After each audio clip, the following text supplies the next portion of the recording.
it's Camel Live. Well, we're back. Yeah. It's been a long time since we've done it on camera as well. Yes, indeed. Yes. Yes. For good reason, as you probably all Of course. know. Yes. We are here to do a review of the Big Finish story, which is called The Holy Terror. Because I thought it was about bloody time that we started doing proper Big Finish. Mm-hmm. And also because sometimes, Tony's leaving university. Yep. So we will not have access to that lodge. Okay. Which means that access is limited for us to do things like the Faceless Ones and the Worst of Classic Who, which I do want to do at some point, but I couldn't figure out a location for it. So I thought, why don't we just review Big Finish in the meantime until we figure out what we're going to do with that? Mm-hmm. Because I'm sure we will. And then, of course, there's Jake, which contacted me twice this year, I think. Yep. One, because there was missing footage from the Army of Ghosts reaction. Yep. And the second was when my cat passed away, which was about 4 or 5 months after that. So, what's going on with him? Who the hell knows? He's moved house as well. Oh, okay. So, problems, everything. But, no halt. We shall not be giving up on Doctor Who content, because why would we? It's the main. You'd think so. Yeah. It's not the main thing we've uploaded this year. No. Well, to be fair, Series 12. But anyway, we're going to be... Jesus, that was this year. Yes. Christ, it's been a long year. Oh my god. Alright. It does have a brilliant soundtrack, though. It does. No, I'm not talking about Series 12. I had it in my brain that was in 2019. You know, because obviously I'm on the Twitter. Yeah. And speaking of, twitter.com/Giandrazzani, first plug. People are still arguing about the timeless child thing, which they should. Obviously, it's a very big decision that has a lot of different consequences to it. Yeah. But it's funny because every time someone says that, I just drop in and say, I like the music from that episode. Yeah. Yeah. Timeless Children's got really good music. Yeah. And that's, it does. It absolutely does. Yep. Cyber Masters, Tech Taeun, Time Lords, great. All great. Yeah. Anyway, but that's enough about that. Yeah. So, I talked about Twitter. We also have patreon.com/Genesis of Androzani. Early access, exclusive access, requesting videos for us to do. It's all there. I also have an account on Letterboxd where I review certain films. And also, they have all the classic Doctor Who serials on there. Oh, cool. And all the Christmas specials, I think, of the new series. Apparently, they count as films. Don't know why. Length, maybe. But yeah, I review lots of films on there, so if you want to check that out, that's there. And we also now have a Discord server where you can come and chat to us, get involved in the conversation. I've invited you to that, but I don't think you've seen it. No, I haven't opened Discord in months. But when you do, I'll be able to make you a warlord. Okay. Because we have different tiers. I'm a Time Lord, then there's the Warlord, then the War Chief, then the Security Chief, then the Soldiers. Alright. Because obviously the War Games. Yes. Which I did a live watch along to recently. Oh man. Watched it for the first time in 3 years. Excellent. Beautiful. But we're not here to talk about the War Games, because that would... if we were doing that, I'd be late to work. Yes. Massively late. Probably late to my next shift as well. Yeah. We're here to talk about the Big Finish audio called The Holy Terror, which was the main range debut for the one and only Robert Sherman, who I have been in contact with on Twitter a couple of times. Woo! In fact, I did a 30 Days of Who thing where I had to answer all these different questions. It said, what's my favourite Big Finish? I said, Scherzo for these reasons, and Rob Sherman liked it. There we are. Yes. I also triggered him because I asked, why does he like Hellbent? Obviously, because you have better taste than me, is what he said. But I wouldn't argue with Rob Sherman, but... I very quickly apologised. Hellbent shit. Anyway, enough about that yarn. What are your initial thoughts on The Holy Terror? I love it. It's a really... I mean... On the surface, it's the same thing that he kind of did with Chimes of Midnight.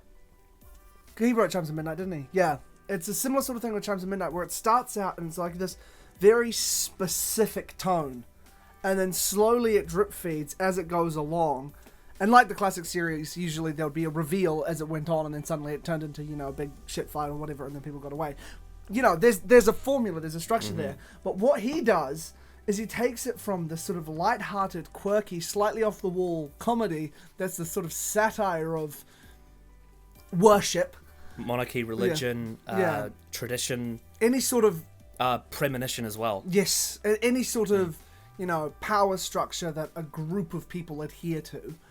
Done very cleverly by having all the characters know what's about to happen, but not think much of it. No, that's what's We are here to take you to your death. Oh, it's about fucking time. Come on, lads. And then someone tries to stop them, saying, I need you to stay with me, Mother. Yeah. Oh, don't interrupt. I'm supposed to die. Because it's the way it is. It's the way now it's an annoyance, I know, but it has to happen. So it starts that way, and yes, there's this inherent sort of grim nature to the comedy, but it is a comedy up front to begin with. Very dark comedy. Very funny. Very dark comedy. Yeah, it's definitely not comedy that's, broad strokes for everyone. No. But I find it very funny. And as it goes on, it gets darker and grosser, and by the end, it's one of the most just sort of stomach-turning things to listen to, purely because of the revelation towards the end and that childlike voice. Oh god, I forgot. I'm blanking on the character's name. Well, it would be it's the son of Eugene Tacitus, right? Yes. Yeah. And but that voice that, I want to kill him. That kind of like toddler voice, but you can tell it's an adult man voicing the toddler that they've altered, and it sounds so unnatural and so wonky and weird, and it's so distressing and disturbing to listen to. If Frobisher wasn't a part of this story, by the end, that final chapter would just be the most grim and sickening thing to listen to.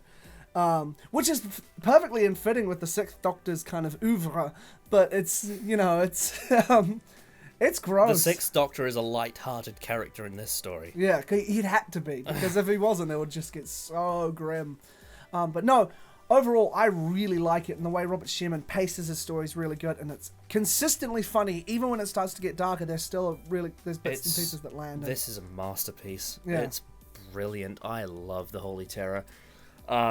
Funnily enough, though, takes place in a sort of isolated area that is a castle, which Stephen Moffat very clearly nicked when he did Heaven Sent.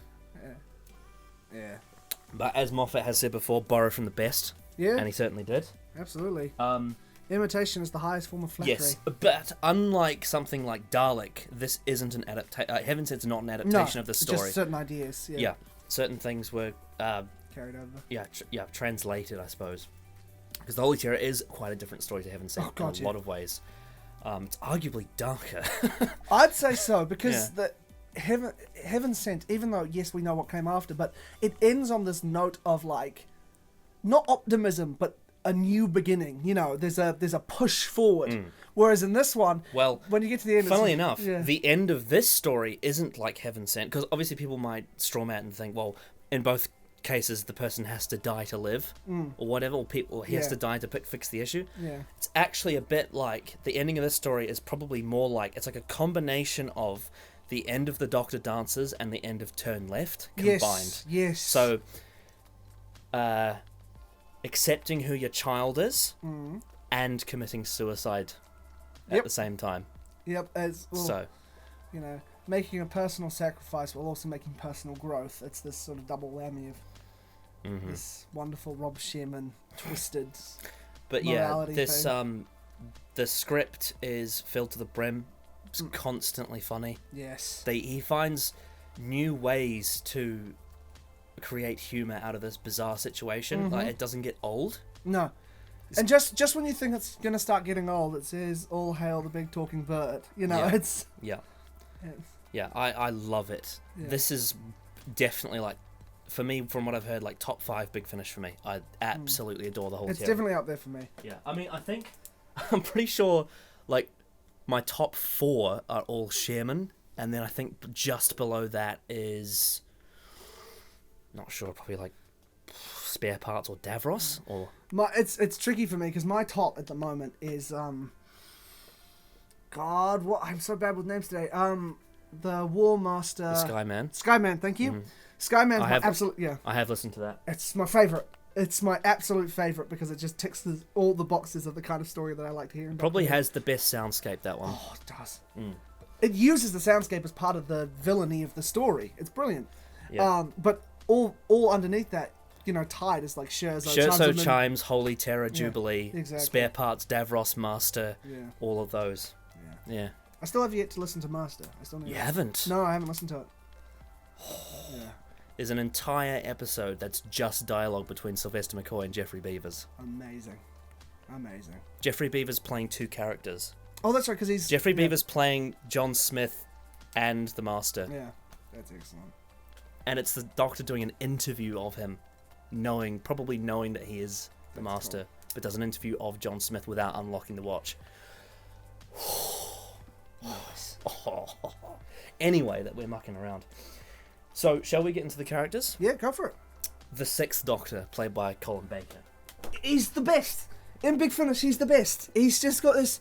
He still has an edge of this, authority and power that his on-screen counterpart did.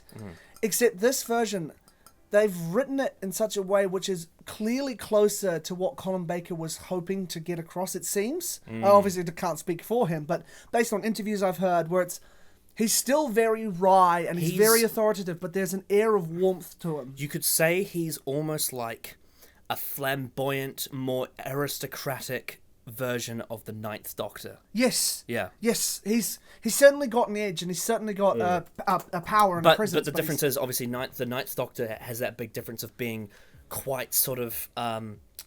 due to the Time War and the circumstances, he's a bit more like lower class. Yeah, he's... Black jacket, straight to the point. Yeah. Obviously, he had a northern accent. Yeah. Christopher Eccleston's style is very much in that vein. Yeah, however, working class kind of. Yeah. However, they have a similarity in terms of their sort of approach and edge. However, the difference is Colin Baker, having not gone through the Time War, is still a little bit more on the aristocratic side. Yes. To the sort of thing that you would see from the Third and Fourth Doctor. Yeah, you know what I mean? he's the kind of...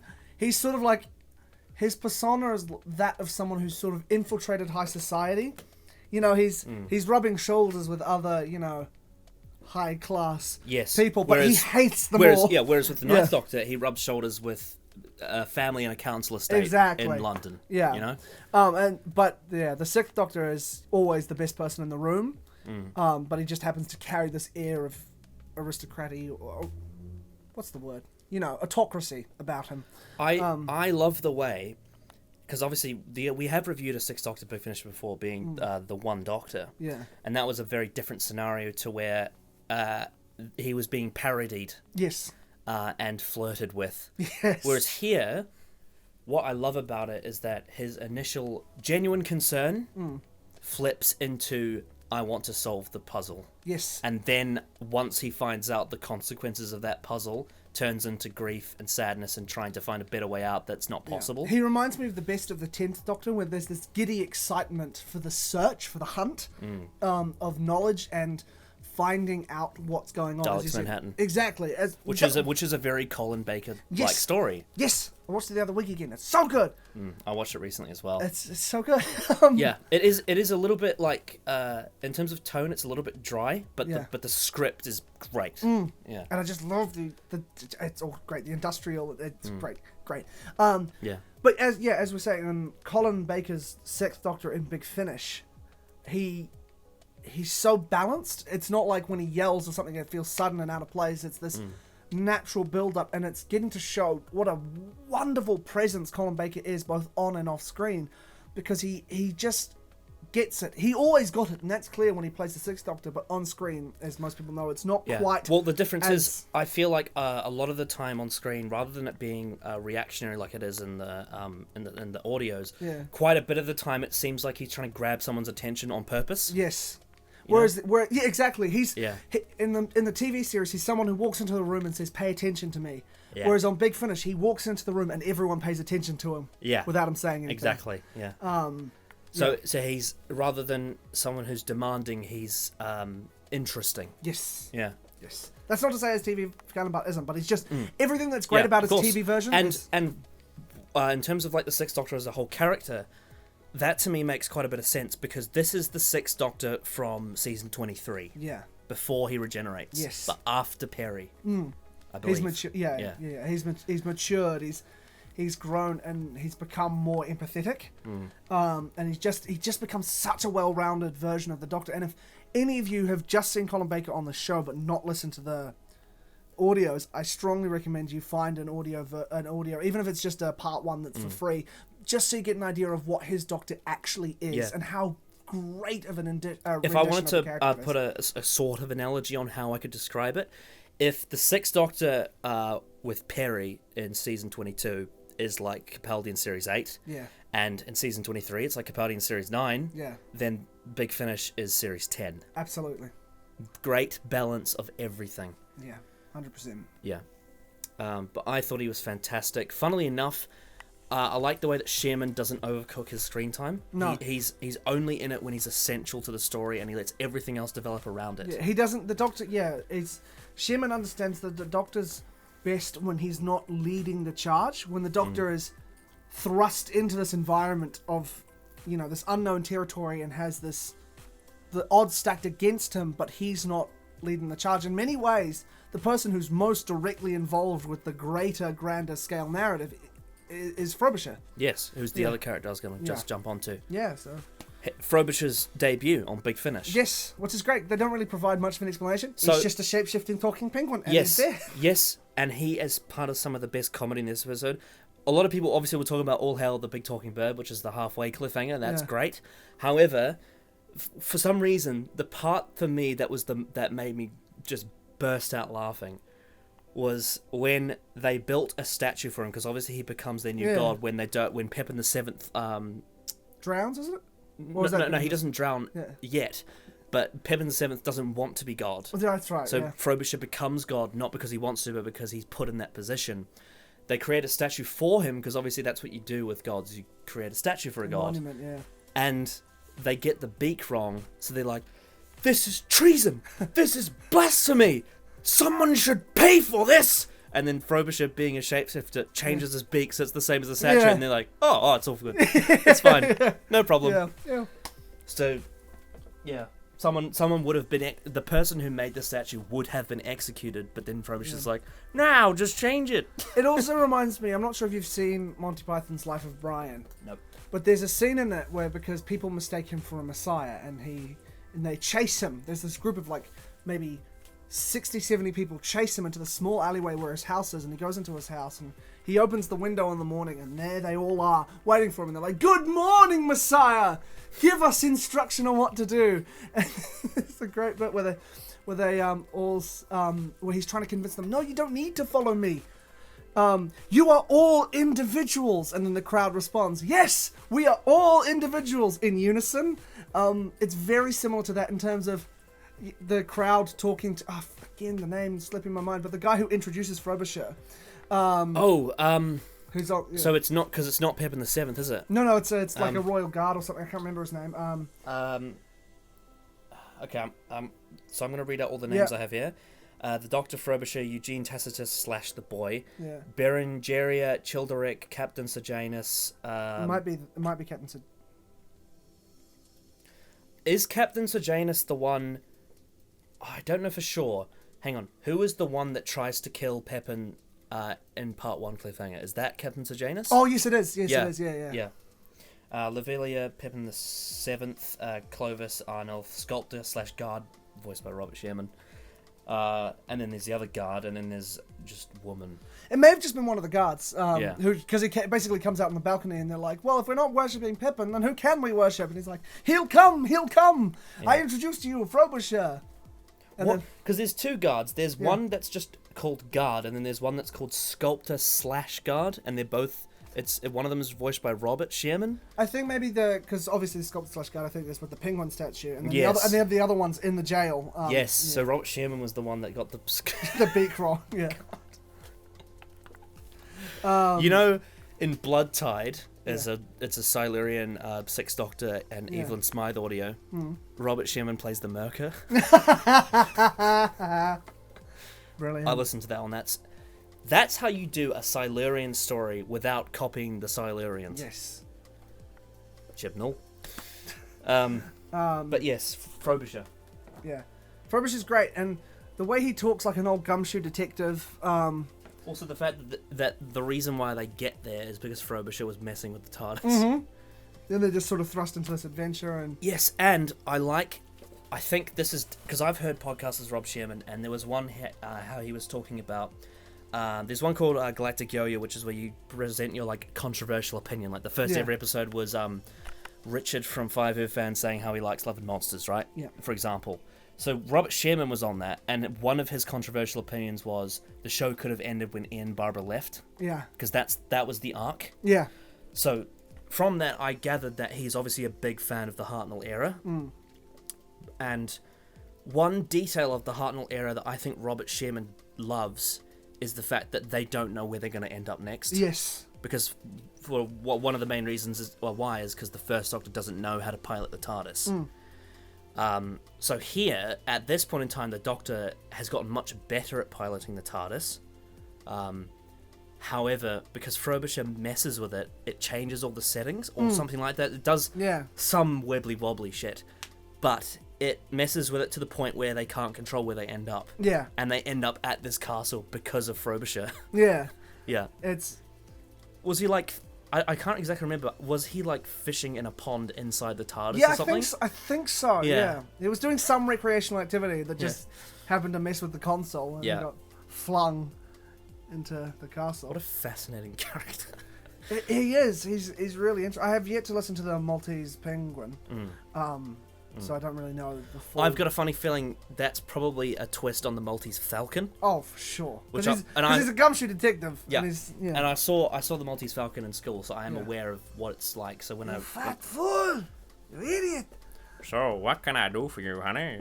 Humphrey Bogart? Sam Spade? That was a meme in our school after we watched Maltese Falcon. Was like, whenever we saw anything that was like remotely like film noir, we just whispered in class, Sam Spade. Ours from that was was Peter Lorre, the guy who was actually the inspiration for Ren and Stimpy. You know, the fat fool, you idiot, you fat fool, where is it? With the big bulging eyes. One of my favourite lessons I had in media, because my media studies teacher was the most fascinating man ever. He was from Transylvania. He wore a black suit every day of the year. Was he a vampire? We think so. He had retina damage, so he had to wear sunglasses. He's a vampire. Yep. Maybe he's a vampire cosplayer, but he looked like he was from the Mafia. Right. But because there were many, many, many lessons that were my favourites. One of them was the breakdown of mainstream media and film and how it follows the 3-act structure. And then he showed us like stories from like the East, and people got confused. But I was like, oh, that's cool. Yeah. Then another one was more towards him just congratulating me, was when he asked the class to break down that scene from Pan's Labyrinth. Yes. And I managed to get every single detail of the red food table scene right, and he like fully like in front of the whole class said like congratulated me for that, and I felt quite good about that. Yeah. But another one was when we were doing the Maltese Falcon, I believe, and he paused the screen to, I believe it was, I can't exactly put a finger on if it's the villain of the film or not, but it's the one that wears a ring on his pinky finger. Yeah. And he did a full breakdown of his attire and how just seeing his clothing at the time that the film came out gave people bad vibes. Yeah. Like how he was a very like flamboyant character, as opposed to Sam Spade, who was very straight and like gentlemanly and like what people sort of expected. He was haggard, but he represented those kind of traditional values of America at the time. A bit like it was a little bit like when he compared that. Because he earlier, I think the previous year, did a similar thing with Mufasa and Scar from The Lion King. So one of my favourite lessons was when he literally could break down someone's vibes coming off a character purely based on their clothing. That was really interesting. Yeah. That's what's brilliant about all film, television, stage productions is there is so much you can do beyond just a good script or a nice shot. There's so much within the image. It's also like there's many examples that you can pull from Doctor Who like that. Yes. How maybe in like 20 years time someone might not think it, but in the mid 2000s the hairstyle that the 10th Doctor has represents male sex symbol. Yeah. Like if you look at any the Twilight period, or Backstreet Boys, like sort Exactly. of end of that. If you look at any music video from like 2006, most like boy bands have that hairstyle and are wearing Converse. Yeah. You know. Exactly. And So there's many things you can grab from that. yeah, and it's the whole thing with like Matt Smith's character, where how he's externally he's this University student. Yeah, Yeah. He sort of acts like a university student, but with the tweed jacket and the bow tie, he dresses like a professor from the 70s. He dresses like what would now be an older man, and so that represents the kind of young face with the attitude of a young man, but actually there's more going on there. There's so much you can delve into about costumes. You can be a video on its own. Yeah. About costumes. And then Doctor and Who. also like then there's also examples of where costume retroactively has a different effect. Like Sarah Jane's costumes with Tom Baker's era, because obviously when she was with Pertwee, she was dressed like a journalist. Yeah. For the most part. But when you get to season 12 onwards, her costumes for the time period were considered normal dress. Yeah. But now are considered hipster. Yeah. Like they're used as art. Yes. So when people now, because I have a friend who's very artistic, he's a music producer, which I've actually on Twitter I think shared one of his albums recently. Yeah. I loved it. It was very dark. It was like a really dark mix of like, I don't know how to describe it, but it was some blend of like different genres I'd never heard before. Like it was like an influence from like hip hop and like soft rock. I don't know how to describe it other than that. It was but it sounded futuristic. It was really interesting. But anyway, he's very interested in that sort of thing, like fashion. So when we did a binge of the Hinchcliffe era, every time Sarah Jane came on screen, he would talk about how much he loved her clothing because it looked like the kind of thing that he would want to wear. And again, it's the same thing as we were talking about earlier with Eccleston and the Black him jacket. being the more working class, and with back on task with Baker.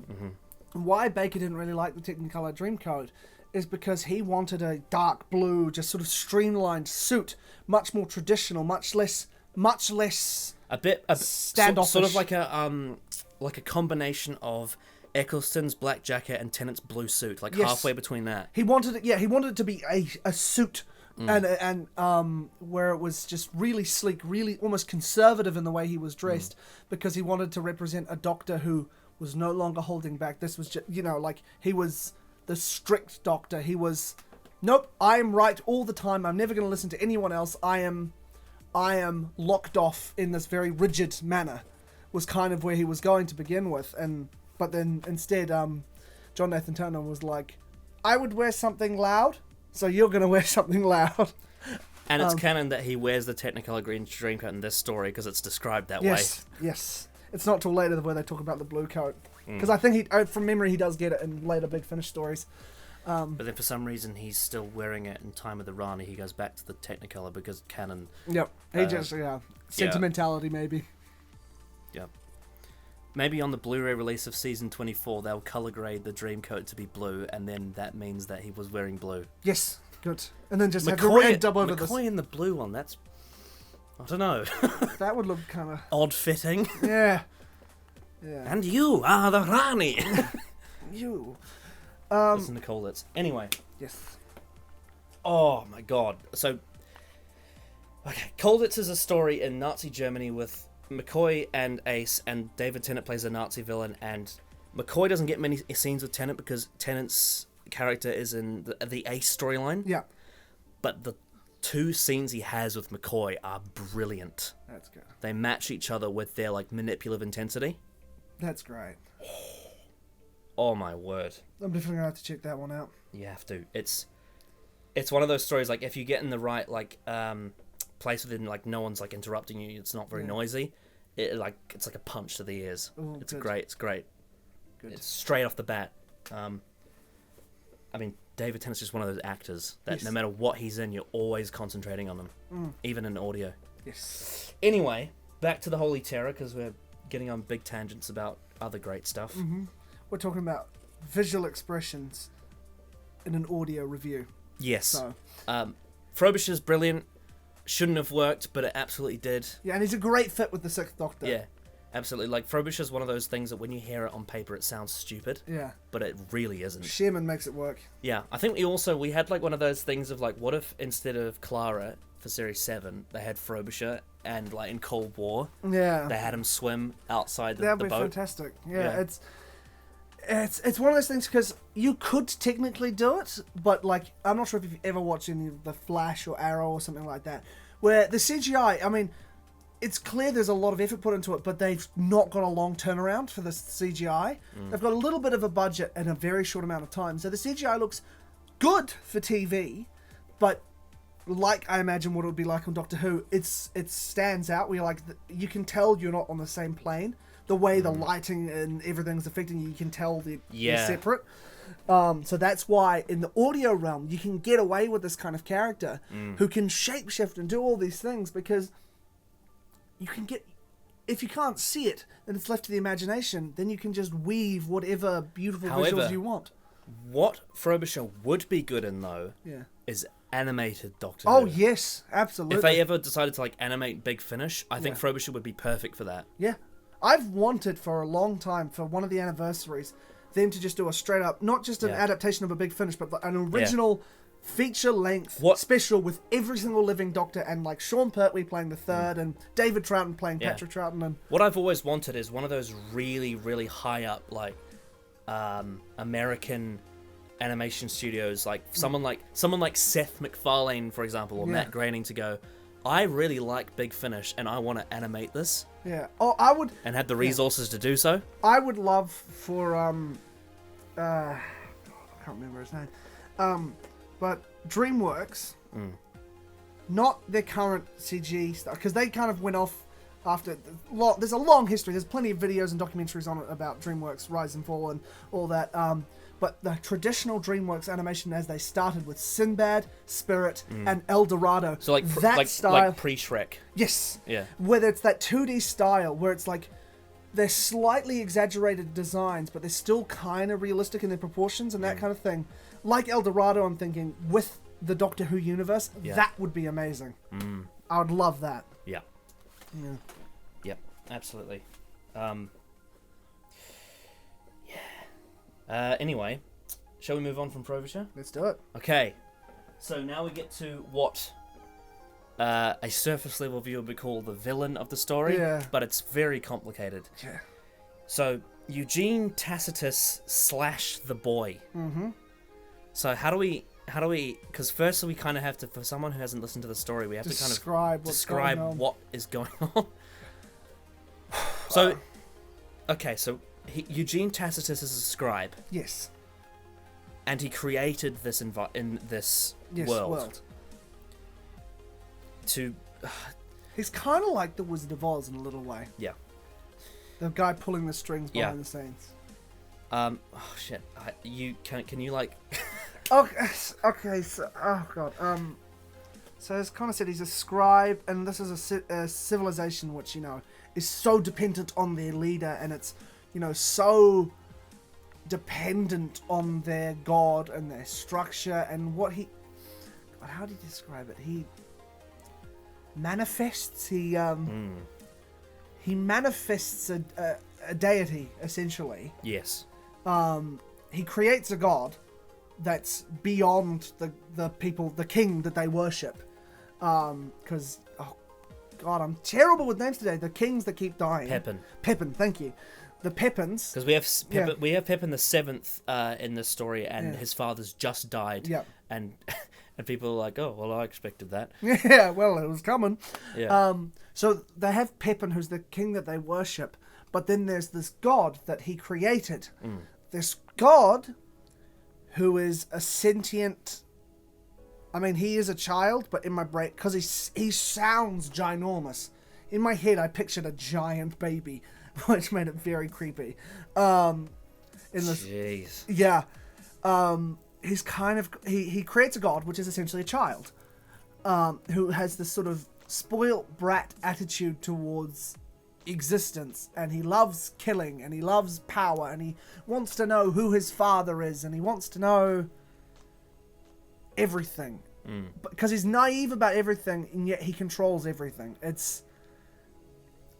We're going to sound insane describing this to someone who hasn't heard the story. Because the way the story delivers it is all backwards, so Yeah. you kind of have to reverse engineer it in your brain as you listen to it, which can make it quite a confusing thing. But if you know what the story's doing, you can figure it out. Yes, yeah. Like it's not designed in a complicated way. It just is if you don't get it. Yeah. If you're sort of half paying attention, But you'll be so lost. however, unlike something like Ghostlight or Warrior's Gate, there is exposition. It's just backwards. Yes, yes, indeed. Which are two stories I'd love to review at some point. Yeah. I think if we ever fucking finish Where's the Classico, it's gonna take bloody forever. I'd love to like go through a bunch of like experimental stories. Yeah. Because they're really interesting to talk about. Anyway, continue with. So anyway, this big old baby is, he wants to kill, and he wants his playthings, which is existence, and he's... Okay, how does he get on to wanting to know who his father is? Which is him, in a way. Well, the thing is, I'm pretty sure at some point in time, Eugene Tacitus forgot what he did. Yeah. And then he ended up being part of the events. Yeah, because the thing is, there's a point in which the doctor figures out what's going on and says, speak lower like an adult, and the baby lowers its register, like its actual decibel register, so it's speaking in a more adult volume, and it's you realize it's Eugene Tacitus. It's his voice that's been childlike. So it's the implication sort of is it's almost like he created himself. And it's a sort of weird grandfather paradox thing. Yeah. He created himself and he killed himself. Yes. Because the baby is like, I got to kill Eugene Tacitus because I must know who my father is. Even though Eugene Tacitus is his father. And in a way himself. Which is interesting because that's... Yeah. Well, I mean, the way you describe it, it sounds very much like Star Wars. I have to kill Darth Vader because he killed my father. No, he is my father. Yeah. Except, imagine if Luke was... That vision he has when he's in Dagobah and he slices off the fake Darth Vader and it's Luke's face underneath, that's what it is, except it's real. Yep. He is his own father. Yes. And there is no Emperor. No. Because he is also the Emperor He's as also well. the Emperor, yep. Oh my word. So yeah, the scribe basically is the one part. He's the Wizard of Oz, except the big manifestation is real, but it's also him. And he doesn't know it until the Doctor reminds him. Yeah, it's kind of like the opposite of when the Doctor... Usually the implication is the Doctor meets himself in any anniversary special, but then forgets about it after he leaves. But once he's in that moment, he will remember meeting himself. But in this case, it's the opposite, where he's around himself, future and past self of himself. Jesus. Oh no, I've gone cross-eyed. Future and past version of himself. He kind of cancels himself out. So he feels and believes he is two separate entities, when in reality he is kind of both. Mm-hmm. And to resolve the plot, he has to commit double suicide on himself. Yep. So he has to allow his son, who is himself, to kill him. Yep. For his son to die and him to die. Yep, so that the civilization can start anew and have their own momentum. Can't be predetermined. And this does have a linking to somewhat. It's obviously very twisted, but there is some linking to religion in the sense of like, quite often the Bible cites that God and Jesus are somewhat one and the same. Yeah, one's a manifestation of like the human manifestation of the spirit. Except of God for the fact that rather than being anthropomorphized divine figure, they are both human. Yeah, and one of them's a baby. Yeah. Who speaks in a baby version of the other guy's voice. Yeah. Oh my word. Yeah, and it's not just like a coincidence. That's very clearly the intent. Yes. 'Cause this whole thing's about belief structures.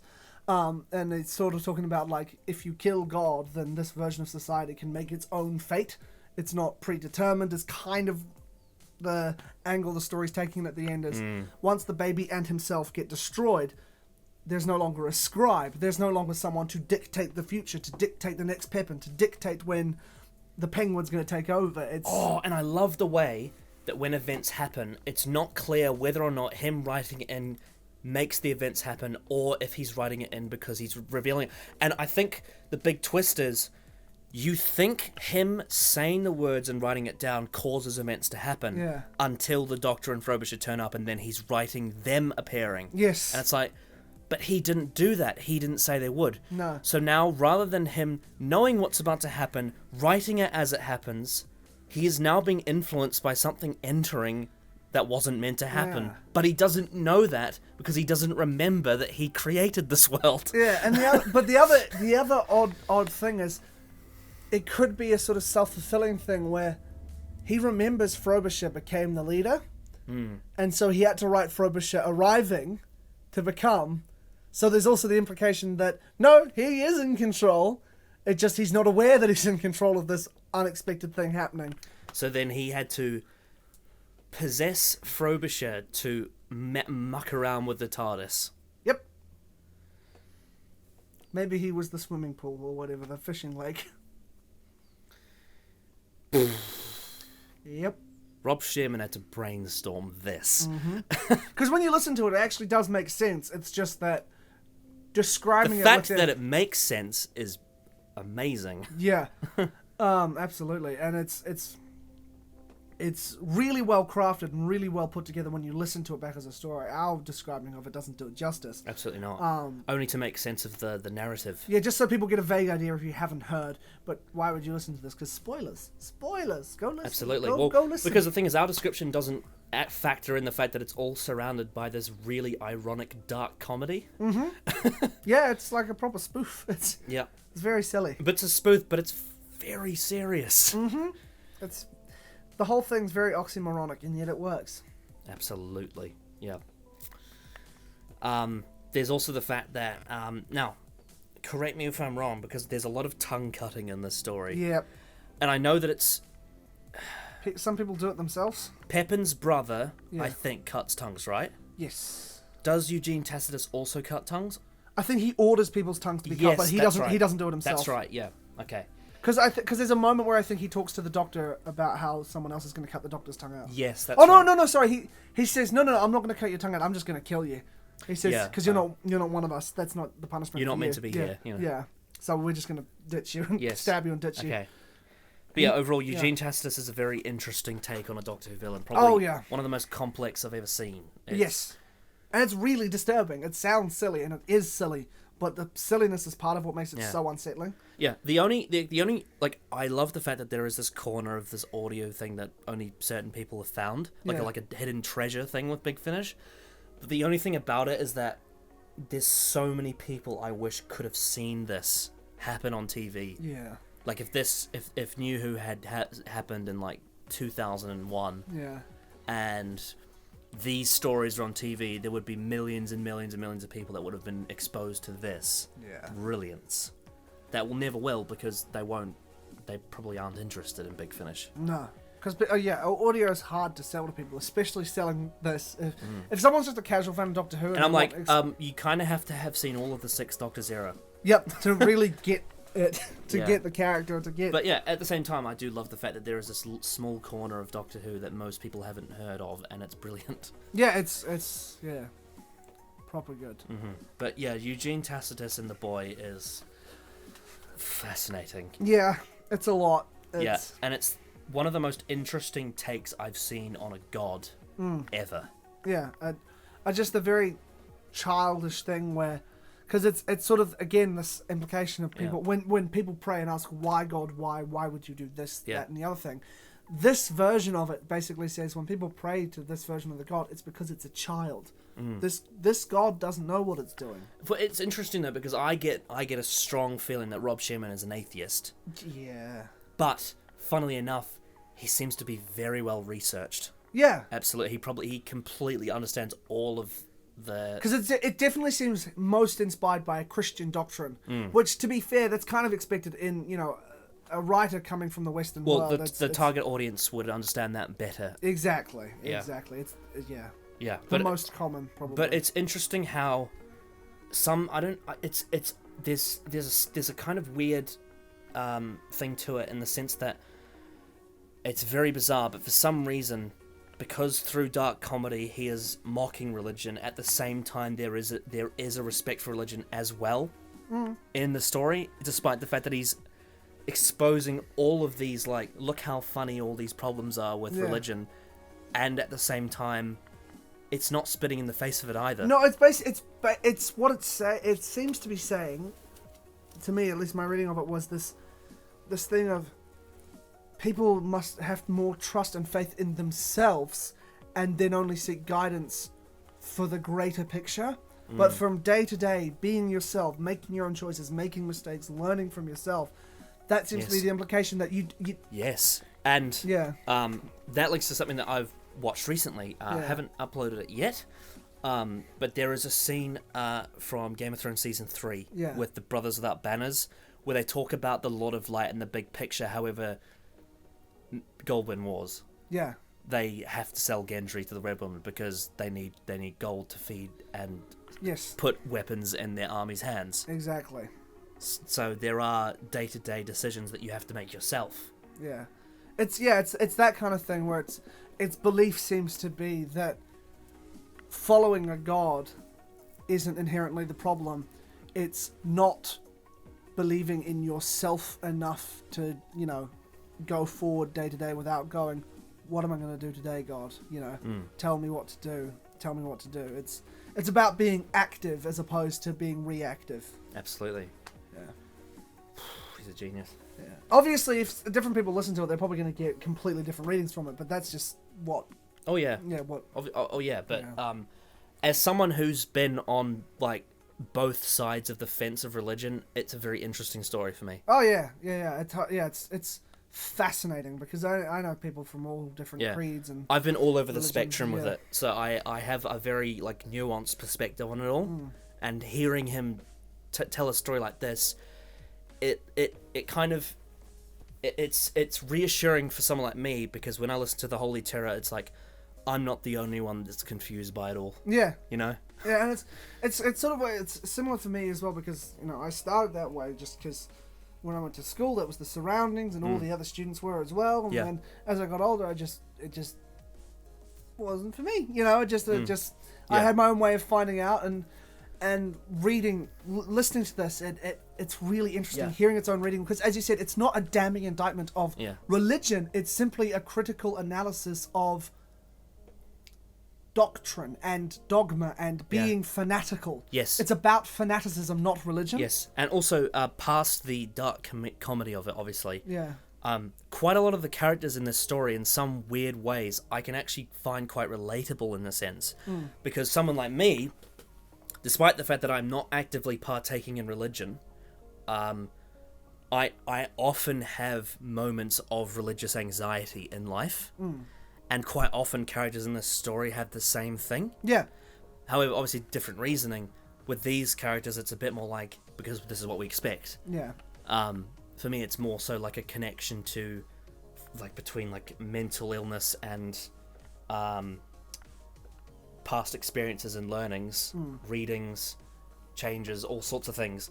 But in a weird way, I can sort of relate to some of these characters because I've felt similar ways, minus the comedic part. Yeah, well, because the comedic element only comes from just, how sort of affable everyone is, amidst it being a very grim scenario. Absolutely. But the questions it's raising and the situations it's posturing is very relatable stuff to a lot of people about that sort of the big question, what is, Absolutely.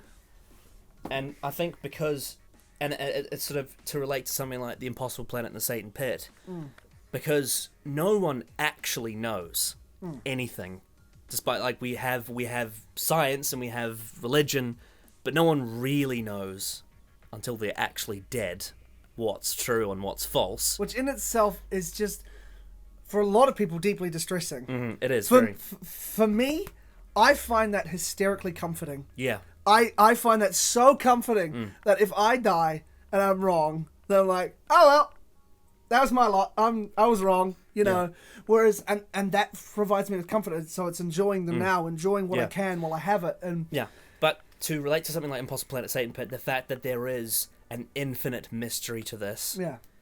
you can tell so many stories with that. Well, it's why exactly. It's not just in Doctor Who, but it's why so many fantasy and science fiction and just stories rely or draw from religious subtext or religious reading or religious anything, because there is so much to mine from the human condition from that. And as someone with anxiety myself, the fact that characters in these kind of stories have to believe in something without reassurance is very powerful.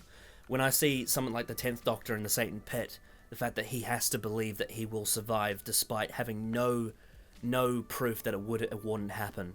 Yeah. That for me is quite powerful. It's similar in the Holy Terror in some regards with some of where it takes that. Yeah, exactly. It's really, it's gonna sound so corny, but it's really about hope in the end, like personal hope and finding what brings hope to you. Yes, and you can relate that to something like Gridlock. Yes. Because the people stayed on the motorway in hope. Yes. Sung their songs. Had no reassurance that they would survive, but they hoped. Yeah. And they ended up surviving. Yeah. And it wasn't a prayer per se, because I don't think that's how Russell intended. I'm sure other people would read it differently, but that's not how Russell... I think it's a scenario where for some people on the motorway it is, and for some people it's not. Yes, but the one thing that binds them all, regardless of their personal doctrine, is the song of the highway. It's that... Abide with me, yeah. Yeah, it's that unanimous thing that ties them all together, which is the sense of hope. No matter how they interpret that hope is there. And it turns out to be right, because the Doctor shows up and realizes what the Face of Bo's done and is able to reverse that final little bit and get them all out of there. That's, yeah. Yeah. The religious, like, not religious subtext, but the dip into religious subtext and its many facets in Series 3 is one of the most overlooked elements of that series. For an atheist like Russell T Davies to put that in a show and explore that is very interesting. Yeah, and something, obviously there's the big obvious one that everyone talks about, which is when he turns young again and he's literally doing the Christ pose. But there is so much more throughout that whole series. And there's so much to that links into stuff that happens later, especially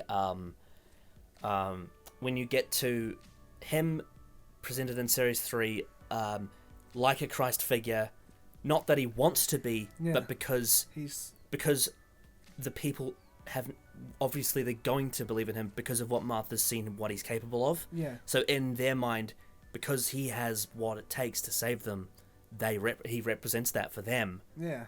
Even if the Doctor himself is more so just a sort of renegade, runaway traveller. Yeah, he just stumbles. The fact that he's put into this scenario, which is weird because the Timeless Children kind of messes that, but whatever, won't talk about that. But the fact that then ties into when we see his extreme view on murder coming off the Time War in like Series 4 in the specials. Yeah.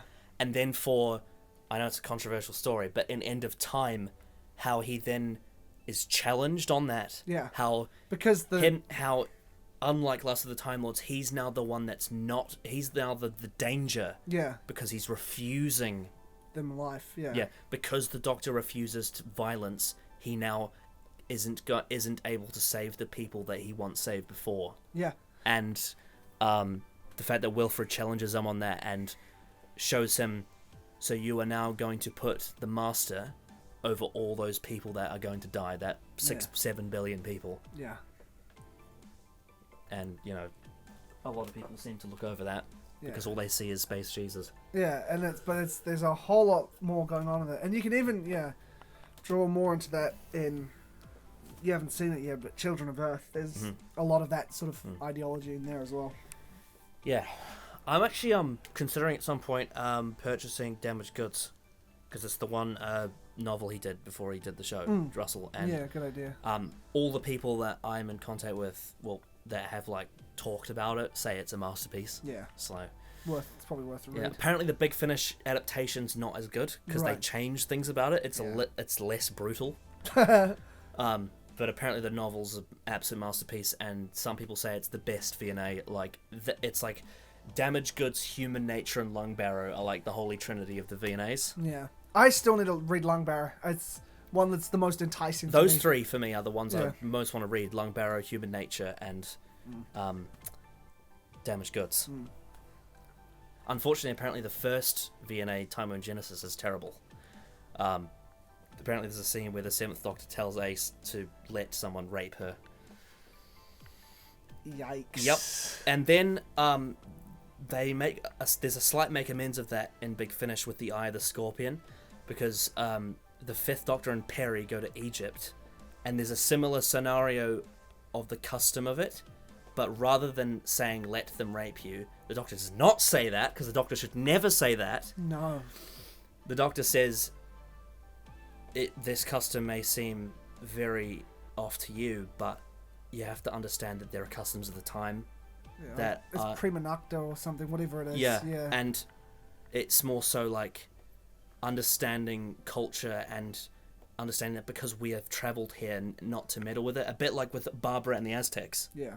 which is a much more doctorish way to go about it, rather than let them rape you. No, it's... Yeah, that's... That's a hideous. blunder. Yeah, that's hideous. Thankfully, that Time When trilogy ends with Revelation, written by Paul Cornell, which apparently is brilliant. So, Yeah. I mean, he's hardly ever but stepped wrong. when I found that out, I was like, "Jeez, that's not good." No. That's a bigger character, revoking. I think I haven't heard it, but Joey Morgan adapted Time When Genesis on his channel because he's doing all the VNAs, Yes, yeah. and I would imagine, because obviously Joey Morgan hates that scene Yeah. in the book, I think I heard him briefly say that him and Jacob had to like change it in a way, because it's like, I know like adaptation, you're meant to, like, the ideal way is just to strictly adapt as far as you can, but if there's something as problematic as that, you might want to change it. It's not necessary. It doesn't... I mean, I don't know the context of the story, but to me, there's no need for that in a Doctor Who story, not even a Torchwood story. It's just... That's... I mean, if it was someone else saying it, that it was in character for them, Yeah. you could maybe, like, in a context of, well, this is a VNA that's targeted at adults, you could maybe say, well, I can see why that makes sense, but for the Doctor to be saying that to Ace doesn't seem right. It's wrong. It's just, it's completely wrong, Yeah. Jesus. I can see why that, like, if Big Finish ever said, oh, we want to adapt the VNAs, and they handed that to McCoy, I imagine he'd be like, I'm not doing that. No, I'm not saying that. No, I'm not saying that. Yeah. Anyway, we've mucked around. Okay, we've only been through 3 characters. Jesus. Alright, Berengaria. Now, I will look this person up, but if I am correct, I believe she is the female character at the start of the story that's like, she's having her toenails done. Oh, right. She's about to be escorted to her death, and I believe she might be the mother of Pepin and his brother. That's right, because her execution keeps getting delayed, and she's just more annoyed that her son is trying to save her. So I will just look it up and just to confirm that Berengaria is that character. Wife of Pepin the Sixth, mother of Pepin the Seventh and his brother. Yes. And the brother wants to, at the start of the story, like, stops her and gives the guy a gold coin so he can talk to her. And she's just more annoyed by that than anything. Yeah. I think one of my favourite scenes from the story, I think she's talking to Pepin the Seventh. Because Pepin the Seventh doesn't want to be God. No. Or king. But I believe she's talking to him, because if she was talking to his brother, it wouldn't make sense. But I'm pretty sure it's a scene where she's talking to him about how Pepin the Seventh... It's a scenario of, in any normal story, it would be a child asking for, why didn't you ever show me any love? Yeah. However, in this scenario, Pepin isn't bothered by the fact that his parents abused him. He's... I could be wrong on this, but from memory, I believe he's saying that something along the lines of, I wish you enjoyed yourself more when you were doing it. Yeah.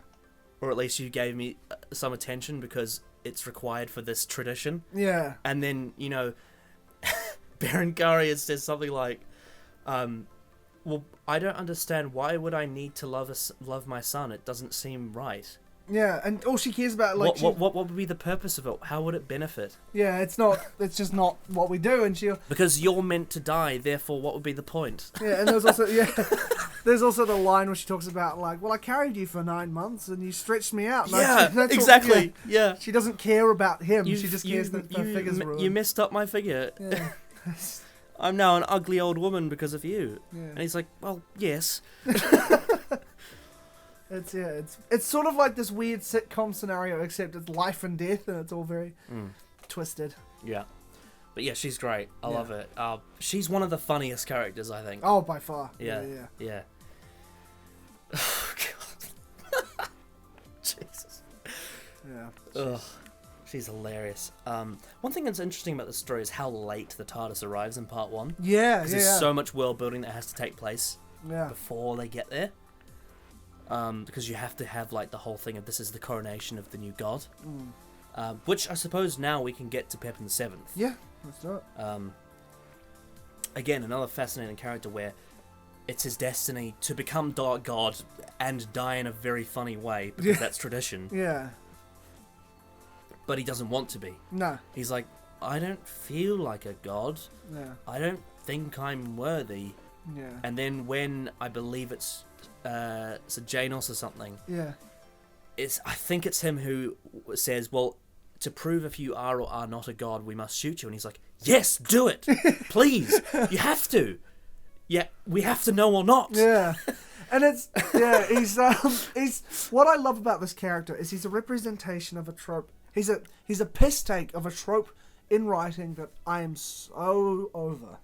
Which I brought up during the time as children, which is the Chosen One storylines. Yeah. I cannot stand them. Whereas this one stands in the face of that and goes, it basically says, no, go away with that nonsense. He's the Chosen One, but he doesn't want to. He's digging his heels in and saying, no, I'm not a god. I don't want to do this. Please leave me alone. It would be like if Jesus didn't want to be Jesus. Yeah, again, I keep referring to this, but Life of Brian.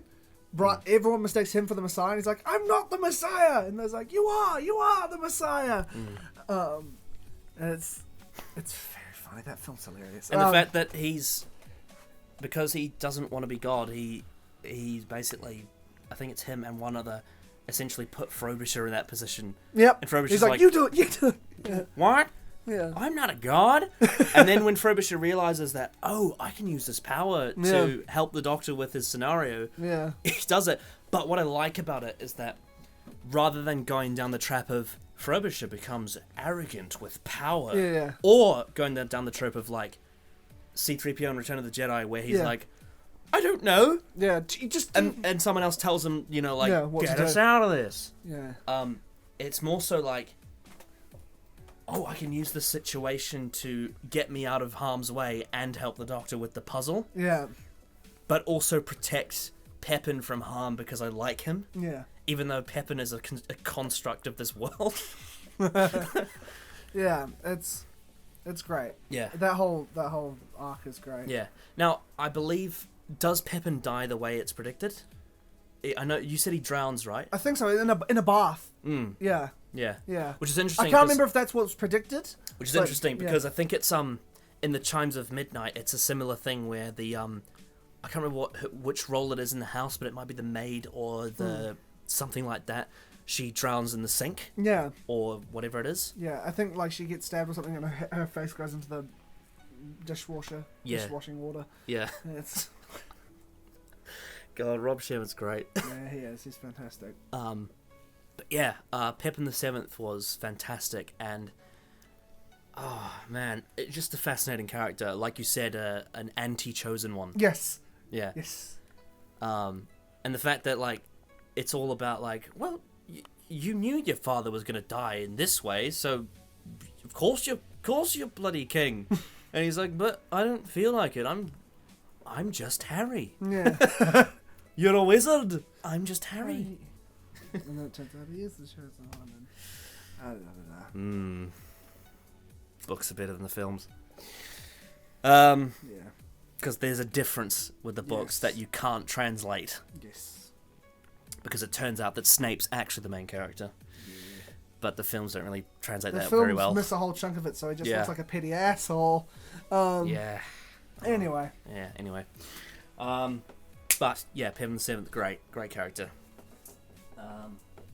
And like most Rob Sherman stories that are surreal, they all the characters work in sort of the clockwork of the story. Yes. You know. Yeah. Which is very difficult to pull off and have it make sense at the same time. There's a lot of Make things sense in quotation marks. There's a lot of elements to juggle where it's not necessarily makes sense, but it's cohesive. Makes sense within the world that's created. Yes. In the logic that it's presented. Yes. Which it does. And that's quite impressive, to create something that is completely false in our world, but create stakes around it that are believable because it introduces new elements and allows us to understand them, whilst presenting it backwards and having dark comedy is a masterful stroke of work. Yes, indeed. It's Yes. brilliant. Yes. Captain Sejanus, pretty sure he was the one that was like, well, we need to shoot you to find out. Yes, yeah. And then I believe someone manufactured blanks into his gun. Was it? They wrote blanks, didn't they say? And the guns went off, but it didn't work, or something Yes. like that in the scripture. Yes. Yeah. Yes. So someone put blanks in there because he wrote it in that there was going to be blanks in the gun or something like that. Yeah. And correct me if I'm wrong, but after he shoots and there's blanks, don't they know that there was going to be the whole time? Yes, they're like, oh yes, that's right, as it was written. I can't remember the exact wording of it, but there's something along those lines. Yeah. Oh my word. Because of course. Yeah. Because, oh yes, that's right. That's as it's written. Yeah. It says here on the tablature. We also had Lavilla. She's wife of Pippin the Seventh. Yes. Yes. And she was selected because of her looks rather than her personality. Again, like going on the whole, just the tropes and the stereotypes. Mocking tradition. Yeah. But like all wives of the Imperial family before her, she's despised her husband with a passion. Yes. Up until the death of Pippin's father, she spent most of her days working as a handmaiden. Oh, this is just reading like any fucking story. Yeah. But obviously Pippin doubted that he was God. Yes. So ensuring that both he and Lavilla would be executed in a coup led by Childeric. However, the Six Ultra and Frobisher landed amongst them in a move quickly declared by a miracle of populace, saving their lives. And then, because they saved their lives, which wasn't meant to happen, Lavilla was very frustrated. Yeah. Yeah. Frustrated with Pippin, and he refused to agree. So I like the fact that it's like, by tradition of how the story is written by Eugene Tacitus, she has become the wife that despises her husband like all the others, but she's still angry at him for not doing what the story says. And then I think at a point in the story she becomes as a goddess. Because she visits Berengaria in jail, offering to save her from execution. Yeah. And then, in exchange for announcing to the people that Childeric was her legitimate son as opposed to Pippin. So, Childeric, I believe, is the brother of Pippin. Yeah. Which flips, because Childeric is playing the whole bastard. Yes. Which, it's funny because he's almost like if Jon Snow was a villain. Yeah, in a way. It's this kind of, he's pissed off that he's not the chosen one kind of thing. Like, the roles are switched. Because with Jon Snow, the TV show kind of fucked it. But as far as we know, seasons 1 to 5, and also we don't know the end of the books yet, so we don't know what George is going to do with it. Yeah. But the way the story's built up is as the bastard who was never meant to be is the chosen one. Yeah. Whereas this is, the bastard is frustrated because he isn't the chosen one. Yeah. Yeah. It's not quite clear as to whether or not he is written in the story or not. Yeah. Because he is written in the story as the bastard, but is he written in as doing things to try and get himself in power away from Pippin being in power? Which is interesting because Pippin doesn't want to be a god, but they won't let Childeric be because he isn't meant to be. But then it's revealed that from Livilla that he's the trueborn son of Berengaria. Yeah. But then it's mocking her then because now that he is the trueborn son, now it's a shame on her because now her successor doesn't live up to the previous gods. Yes. And then it prompts Livilla to beat her almost to death. In typical cheery Rob Sherman fashion. Yes. So it then allows, because Childeric wants a son to create the perfect son to be the new god to supplant Pepin. Yes. And then he allowed his son to adopt her as a plaything. And then after examining her thoughts and finding an understanding of power wanting, the child decided to show the horrified workers onlookers who Livilla really was by regressing her to infancy before killing her. That's right. Yeah, that's what happened. Throwing out the baby with the bathwater. Yes. Literally. Mm-hmm. Of course. So, yeah. But Childeric, I believe, was the brother of Pepin. Yes. And again, like I said, very interesting character. Mm-hmm. It's all these characters who have been designated roles which feel counter to what their personalities would typically match in a story like this. Absolutely. Yes. Then we also had Clovis. He allied himself with Childeric. He assisted him to usurp the throne. Oh, yeah. He ordered him to execute Eugene and the Sixth Doctor. Childeric halted him before he carried out the killings, informing him of a change of plans. He was killed by a living torture device in the form of Eugene Tacitus's son. Now, this is the point in the story where Stephen Moffat nicked the brain burner from Heaven Sent. Yes. Yeah. Yes. The torture device. Yeah. Because the castle in which the prison is part of is a bit like Heaven Sent, where it moves. Yeah.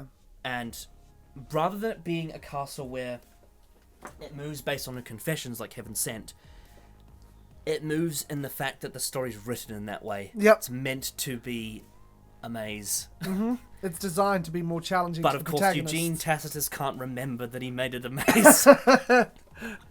Yeah. God, forgetting is it's a bitch to forget what you've done. Yeah, it certainly is. Yeah, if, say for example, you create a Rubik's Cube and forget, like you get Alzheimer's or dementia and you never tell anyone how to do it. Yeah, it will be very... Yeah. Yes. Except the Rubik's Cube is your house. Yeah. Mm-hmm. And then after Clovis is Arnulf, had the role of feeding Eugene's son. Oh, yeah. Didn't Arnulf have his tongue cut out? Yes. Yeah. So Childeric did not wish to hear in the speech to impair his son, so he didn't want to let Arnulf change what he was doing to his son. Yes. By He didn't want to influencing him. alter anything. Eugene's son restored his speech so he could hear his last words as he killed him, and he was disappointed that they were merely pleas for mercy. That's so twisted. Oh dear. Then of course there's the sculptor played by Rob Sherman who fucked up the sculpture. That was great. Yeah, it's The regular guard and woman, don't know who that was. Yeah. But one of the citizens, I think. all the characters are brilliant.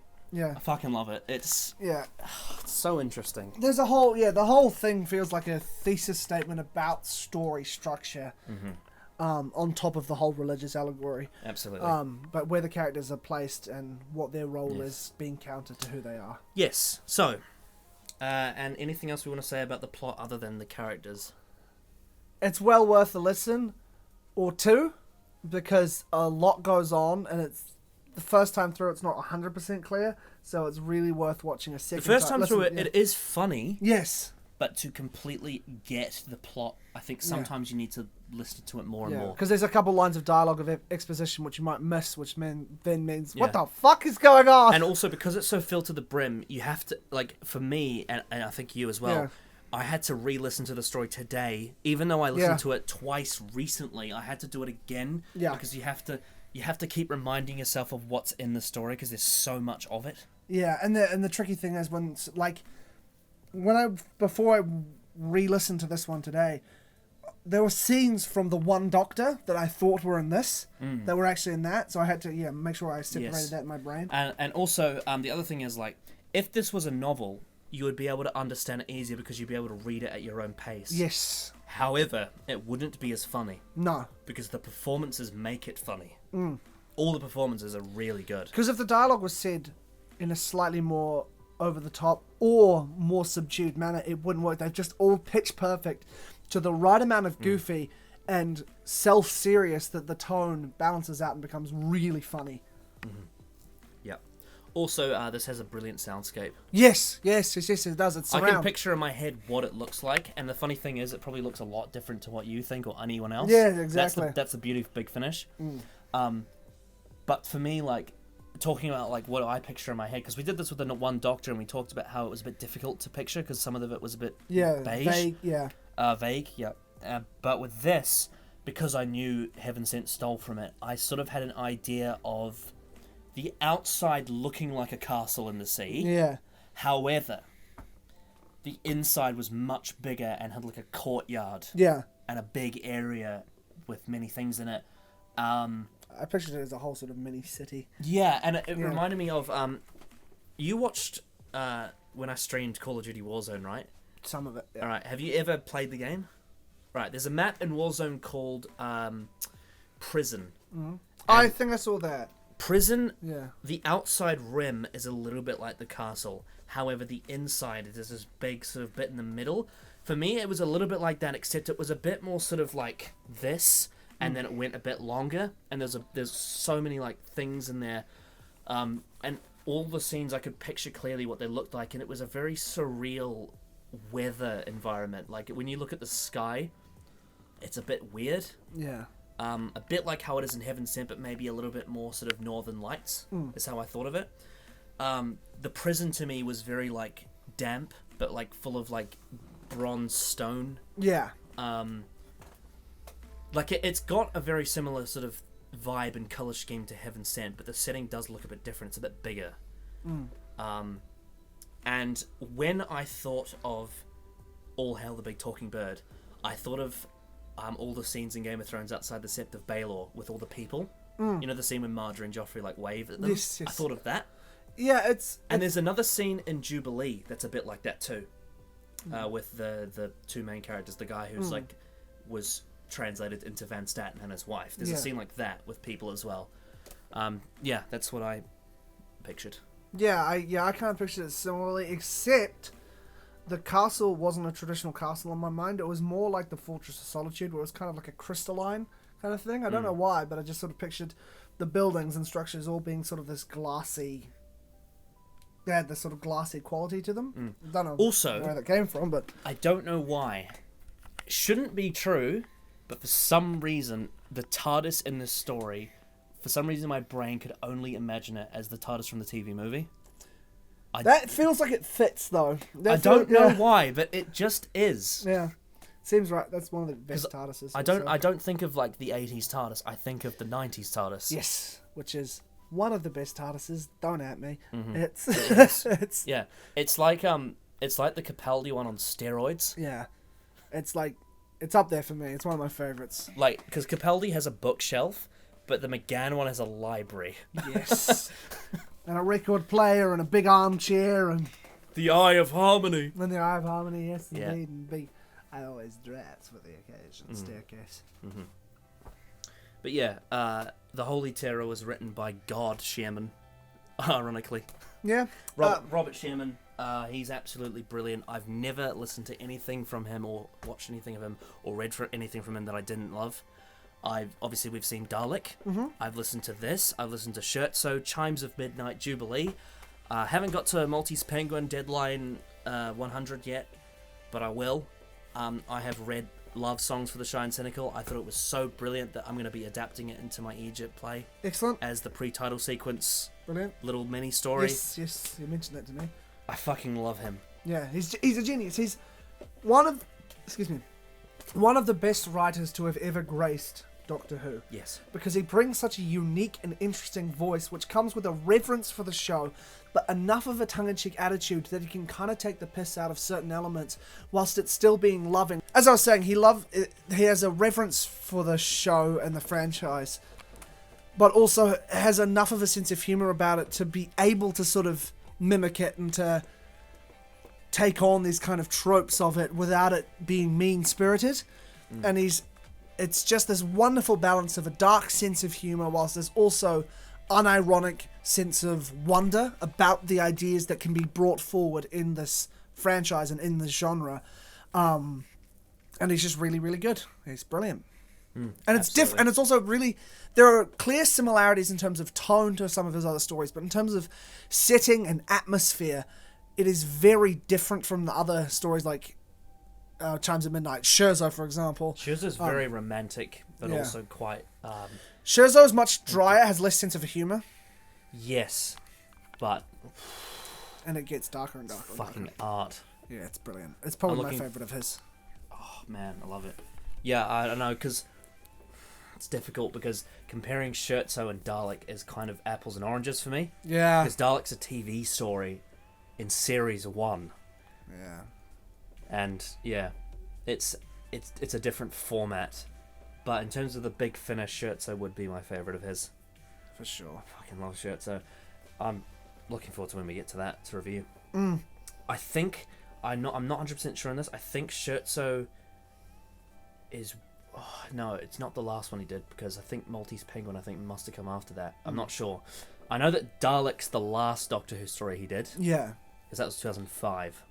But yeah, I'm looking forward to getting through all of them, because I've heard good things about all the ones I haven't listened to as well. Yeah. Like Deadline's an Unbound story, so it's not within canon. Oh, excellent. And Maltese Penguin, assumedly, is a soft sort of, in some ways... comes off this story. Sidequel kind of thing. But the fact that The Holy Terror is his debut on Big Finish, in terms of the main range, full-length story, it's quite a way to go. I know he's done quite a few short trips and like little tidbits here and there. But in terms of his full debut as a Doctor Who writer doing a full-length story, this is it. And it's a great taster for what his whole ethos is. Yes. It's brilliant. Yeah. So to begin with this and end with Dalek, I think that's quite something. Absolutely. And yeah, I think you can see why Russell T Davies thought, yeah, I'm having him. I want him. Yeah, absolutely. Yeah. I mean, you'd be silly not to at least try to get him. Yeah. Cornell as well. Yes. Gatiss. For a balance of the kind of those tones. Yes. Absolutely, I can see why. Yes, because Gatiss writes less important stories, but more adventurous ones. Yes, because they're a little bit quirky. Yeah. Like I've listened to Phantasmagoria and Invaders from Mars lately. Yeah. And they're not standouts, but they are interesting in like a small way. Yeah. As is The Unquiet Dead. Yes. I love The Unquiet Dead, but it's designed not to be important. Yeah, it's not one that's deeply impactful on the character. It's just a fun, in you go, adventure, out you get one. Yes. Yeah. Do you have anything else to say about Robert Sherman? He's good. Write more, please. I don't think he wants to. No. But he's very good. Yeah. When your collection's as good as you are, you don't want to keep going back to that well. Because you don't want to run the risk of wearing yourself down and tiring yourself out on that particular franchise. So it's good to keep broadening your horizons. That's a very British thing to do. Yeah, but it's good because, I mean, think of how many, for example, like British sitcoms, usually 3 seasons, 6 episodes each. Yep. 15 episodes. Yep, in and out. Whereas Americans... Fawlty Towers. Yeah, 2 seasons, 12 episodes. Yep. It's, yeah. League of Gentlemen. Yeah. Yeah. It's all brilliant. Yeah. Whereas there's plenty of Americans who's like, same showrunner for 12, 20 years. Yeah, where it starts out like the first 5, 6 seasons, great. And then something, one of the cast members will leave or something, and they just keep going. The reason why The Simpsons was so popular in the 90s is because every 2 seasons they changed the showrunner. Yeah. Yeah. And then between series 3, 4, and 5, Conan O'Brien was writing on it, and he brought some of the best, like he did the monorail episode, which is it's brilliant. I love the one where Homer's working from home with the dress on. Yes, with the cheese cutter. It's brilliant. Yes. Anyway, direction by Nicholas Pegg. Nicholas Pegg was a Dalek operator in New Who. Oh, really? And he also played Mentos in The One Doctor. Right. Yeah. Very well directed. The way the story is, the way he's constructed this soundscape for it. like with the Chimes of Midnight and Scherzo, they just find a way to put Rob Sherman's script into this brilliant delivery. As we were talking about earlier, it's so easy to Yes. find your footing. Whatever your version of it is in your head, it's so easy to get the geography of that from what they've given you. Mm-hmm. It's brilliant. Yes. Because even from the first time I listened to The Holy Terror, which was like 1 or 2 years ago, Yeah. I still have the same setting in my head that I listened to the first time. Yeah. And I always go back to it when I hear it. Unlike The One Doctor, this is a very consistent scenery to it. Yeah. I find, at least. But yeah, the direction's great, and all the actors were brilliant. They all played the role Superbly. Pitch perfect. pitch perfect. So no complaints from me with the direction. I thought it was fantastic, and yeah, Real good. being able to invoke an imagination from your listener is quite a talent. It is. It absolutely is. Mm-hmm. Especially for Doctor Who, because with children's tapes, quite often the exposition's quite loud.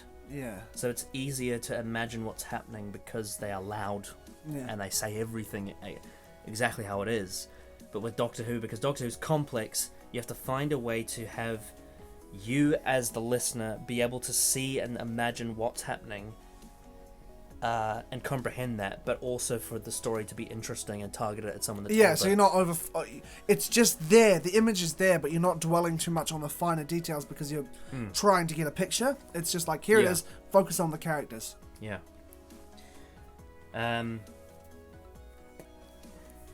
So, the music, again, this one's going to come up a lot if we do Big Finish reviews, especially around this era. Russell Stone, who is famous for doing many brilliant Big Finish scores. Yeah. It's just, it has that Peter Howell synth feel to it, but it also is a bit different. Yeah, it's, again, like the whole tone of it, and especially the character of the Sixth Doctor, it feels like an evolution of the soundtrack that was used in his era on screen. It's the whole sort of maturing of that and bringing that forward, where it's still all the same roots are there, but it's planted into a different tree. One of my favourite little tidbits of music in the show, just to divert a bit, is when Murray Gold did synth in Time Crash. Yes! That was That's great! when the Fifth Doctor arrived. Yeah, I watched that the other day. It was so good.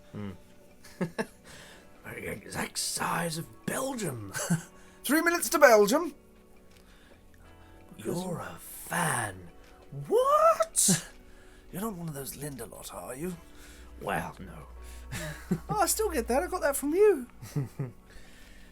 Sand shoes. You don't even need them. You just think they make Oh, them yeah, smart. the Brony specs. But yeah. Anyway, the music from Russell Stone is always great Yes. in Big Finish. Yes. He's brilliant. Absolutely brilliant. Yeah. One thing actually I want to address about Big Finish is in the early days, aside from McGann, all of the... for some reason, I don't know why they did this, maybe to make it accessible, but Davison, Colin and Sylvester all use John Pertwee's theme. Yeah. Which Maybe. it doesn't sound wrong, Yeah. but I don't know why they decided to do that. Maybe it was just because it's a bit more fast paced than the Hartnell Troughton one. The tempo might be a bit faster. And there's more. The build-up's cut in half. Exactly. Yeah. There's more of a momentum to it, but also it's not as distinctly this is the 80s as the Davison and Yes. Colin and McCoy one. It's not got that massive Yeah. in it. And also, I actually find because it's the John Pertwee season 7 stuttering theme. Yeah. It has a nice build up to it, where like it flows in like. It's possible that it's just the only one they could get the licensing to. Possibly, yeah. But also, if it was a choice one, I imagine aesthetically it's the one that sounds like it could fit each of the Doctors the best without it's It's not a pretty uniform theme. Yeah, it's not incongruous because if you use the original theme, it's great, but you'd be like, that's the 60s theme. Like you picture those grey wavy lines, Whereas that version of the theme, even though there's slight changes that are made to it throughout, it's pretty synonymous through Troughton, Pertwee, and Baker. Yeah. Yeah. I remember the first time I listened to Holy Terror, I was like, why is it the Pertwee theme? Yeah. It was interesting. It's very curious. But again, for some reason, it doesn't feel out of place either. no. But I'm glad that they gave McGann his own theme. Yes. I love that theme by David Arnold. And I love the War Masters theme. Mm. That's great. Even though it's complete, like it's a different, like, you know, it's not the same song, but it's clearly I evoking. like how they mixed the Derbyshire Ron Grainer theme, arranged it differently, and added the drums to it. Yes, yes, yeah. That's quite creative. Yeah. Ding, ding, dun, dun, dun, dun, dun, dun, dun, dun.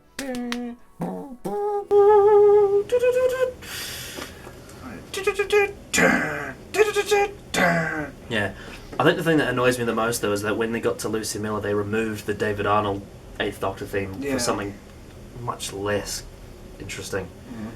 It's less textured. It's like a Frankenstein of the Derbyshire theme. I don't like it. The David Arnold theme is so good.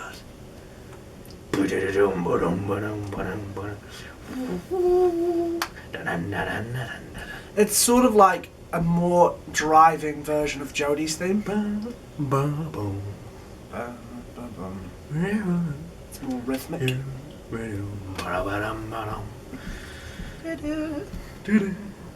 Yeah. Anyway, enough about that. Anything else to say about the writing, direction, or music? It's good. It's very good. What time is it now for? Ooh. Hang on. Oh, I wonder what we missed out. I Guess don't we'll know, I find don't out in anything. It's the first time I've It's alright, seen now that we'll be actor. recording audio. Yeah, we'll be. It will suddenly get very loud. Echoey. Holy shit. We've been talking so long that it's only us talking that's taking up all the space on this. That'll we'll just have to put it off there. Okay then. So- Echoey. Sorry, it's good that the audio is suddenly going to be very tinny, and I apologize. Yeah.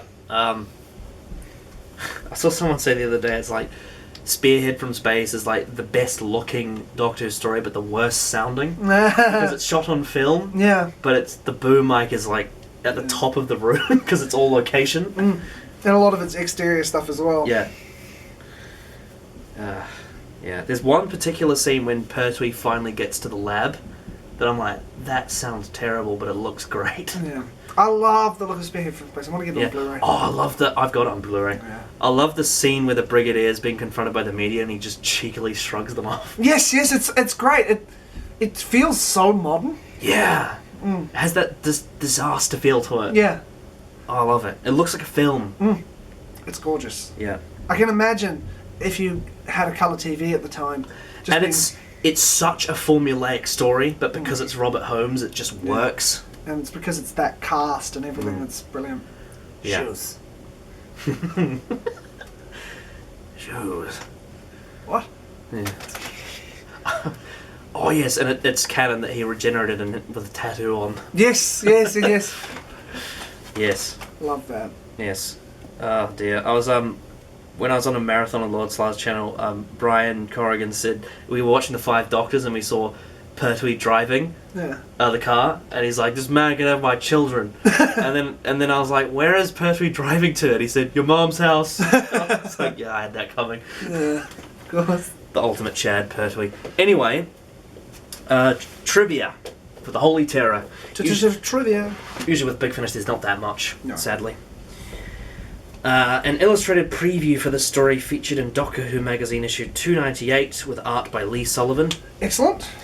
This is the first audio appearance of Frobisher, as well as his only appearance in the main range to date. Jezik would reprise his role for the subscriber special, The Maltese Penguin, so that's why it's not in the main range, because it was a subscriber special. Yeah.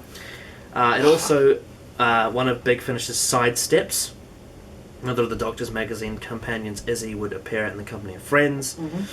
The CD case describes it as a sidestep into a 2D universe. The story was released on both CD and cassette.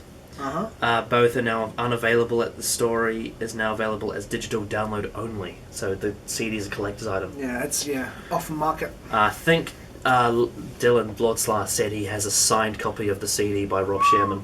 Wow. Yeah. That'd be Yeah. incredible. The final 30 seconds of the second disc, the end of the coming soon tracker trailers, contains an Easter egg of the All Hail Frobisher line put it to rhythm. I think they have it on Big Finish after the end credits. Yeah, they often have those little tidbits. Yeah. This audio drama was recorded on the 5th and 6th of August 2000 at the Moat Studios. Oh, yeah? 20 years ago. Whoa. This is one of the few stories in which all characters except for the Doctor and his companions die. The first such was a television story was Horror Fang Rock. Mm-hmm. Beowulf Parting the Ways does that. Mm-hmm. Technically, the only character that doesn't die is Rose. Mm-hmm. Oh, Jackie and Mickey, but they're not there. No, they're the not. only one from the yeah. main setting that doesn't die is Rose, because Jack technically dies and comes back, And the as Doctor does the yeah. Doctor. And all the Daleks. Callum did a Series 1 binge watch-along Oh, cool. on his channel, and I was there for most of it, and it was brilliant. Bob Brooker performed the lute music for this production. Russell Tone's score was released on the music from the new Audio Adventures Volume 3, alongside the soundtracks for Red Dawn and Winter for the Adept. Winter for the Adept is a very atmospheric story. The soundscape for it's great. Cool. Like, that alone makes me like the story, even though it's a very standard sort of wispy horror with Davison and Nissa in it. Yeah. The soundtrack, like the raindrops and everything, it just sounds so crystal clear. Excellent. It's very atmospheric. The story takes place between the comic strips of the World Shapers and the Age of Chaos. There you go. Okay. So, conclusion and rating out of 10 for the Holy Terror. There's not much wrong with it, really. I can't think of anything wrong with it. Yeah. It's pretty bloody flawless. It's one that's amusing, really creepy, very creative. It's one that sort of inspires me about, writing or editing or any sort of creative endeavour. It's one that sort of gets my creative gears whirring, and that's a special thing for me. I really, really appreciate stories that can do that. I suppose I gotta give it a 10 because I just can't. It's the most blasé 10 I've ever given, but it's kind of like it's not one where I'm gonna really and ah about. It's just kind of It just is. Yeah. 20 Yeah. years later, it still holds up, and it's great. I agree. The Holy Terror is an absolute masterpiece. Funny, thoughtful, complex, in the best way possible. Has real re-listened value. The performances are perfect. The direction's perfect. The writing's perfect. It's one of the best Big Finish audios for me. Fucking brilliant. 10 out of 10. I've yet to give a Rob Shemin story lower than that. Yep. So yeah, there we go. Absolutely listen to it. In terms of going forward Yeah. with Big Finish, Master. That's what I want to do. could do that. There's a bunch of main range ones we could do. There's a bunch of Rob Shemin ones we could do. We could do a multi-doctor special. Could do that. There's plenty of Big Finish we can get into. Yeah. It's all over the place. Oh well, I would say you could do a poll of what people want to see, but of course YouTube's getting rid of that feature anyway. I will make a straw poll. Actually, no. There'd be no point in making a straw poll because you can only have it up to a certain limit. Big Finish is like a billion stories. Yeah. Leave a comment of the kind of thing you'd want us to review. Yeah. I'll take into account. I might not do it, but I'll take into account. I'm currently listening to a lot of Big Finish, and I just wanted to do this one because I think the Rob Shemin stories definitely deserve to have reviews. Or even if there's like comics or something that we might. If I know it's not easy for us to track down, obviously at the moment because the world's in the state that it is, but there's something that we may potentially be able to get our hands on. If there's any Doctor Who media that you think Yes. we could do something on, let us know, and we'll see what we can do. Yes. Now, in terms of the what we usually do, when we get access to a lounge with a TV that we can record in, we'll obviously do the faceless ones. I now have that on DVD. Excellent. Some point later in the year, I'll be getting Fear from the Deep as well. And then for Worst of Classical, we obviously have the Time Monster. And I'm going to have to be adding, I'm going to be, in the Time Monster video when we do it, I'm going to be doing my final changes to the list. Okay. Like, I'm going to put fucking locked in on it. Because I have watched every single Classic Who story that isn't on the new list, aside from one of them that's not on the list, but I'm going to save it till the very last one I watch. Okay. For a reason that I'll get to when we get to it. But yes, when we finally get access to doing them again, we'll do them. We'll do Faceless Ones, we'll do Time Monster, we'll do all the others we have on the list. And when we do them, which I'm looking forward to when we get to it, which is obviously just got to organise it in a way. I think it's possible, I just got to figure out the logistics, because like my lounge at home, it's just like there isn't enough like plugs. I just got to figure out in my head how I'm going to structure it and how I'm going to do it. Yeah. Because it is possible to do it at my house. Yeah. And it's in some circumstances when your parents aren't here, it's possible to do it at yours. Yeah. But it's just got to figure it out. So we'll figure it out. All sorts of logistics. Yes, but when we do, we'll do that. Game of Thrones with Callum, eat our streams, and obviously with Patreon. Obviously with Patreon, if you request us to do a video, we'll do it. And you can do some gaming stuff. Yes, I've been doing some gaming streams. They've been fun. Might do some more of those soon. I've got a few ideas I've got in mind. a platformer game also, if people want me to talk about that, but there's not much to talk about. It's not very good. Which one is it? I can't remember what it's called, but it's a Matt Smith one where you can play as River Song with Matt Smith, and it's Right. Yeah, Ace Creeper's done playthroughs of that, and he did a stream of it. He called it like this, like Seaman Pond or something. It would be if it had come out when I was a kid, and it was David Tennant and Freema Agyeman or Catherine Tate or Billy Piper, I would have Captain Jack. Yeah, Captain Jack, even if the crummy controls, just a platformer playing as the Doctor solving puzzles, even if it's the most basic as shit puzzles, with the music and the soundscape and the acting, I would have loved it. But because it was in the era that it's in, I'm just sort of ambivalent towards it because the gameplay's not enough to entice watch me. our series rankings, Yeah. where I did put some certain popular things quite low. Uh-oh. Controversy. Mm-hmm. And you put something lower than I thought you never would, but you did, and I was like, my plan has worked. Even though it's not really my plan, you just did. Yeah, we didn't talk about it beforehand. No, It just happened. I'm just happy I'm not the only one that has that opinion. If you want to know what we're talking about, go and see our video. Mm-hmm. Yep. Callum will be doing videos on Spyfall and Fugitive of the Jadoon, I believe, at some point soon, which I'm probably going to cover on Edo when they come out, like I did with the Hellbent video. Mm-hmm. So there's that. And whenever I'm at work and I'm bored, I'm always thinking about scenes that are going to be in my Egypt story, but I'm not writing them down. And it's just, I need to... Notes on your phone's really helpful. Yes, I need to find the time to splurge it. The good thing is, because I've been in audio stories on Joey's channel, I'm starting to get a gauge of what it's like. And Warhead came out and I was like, fuck, I actually didn't do as well as I thought.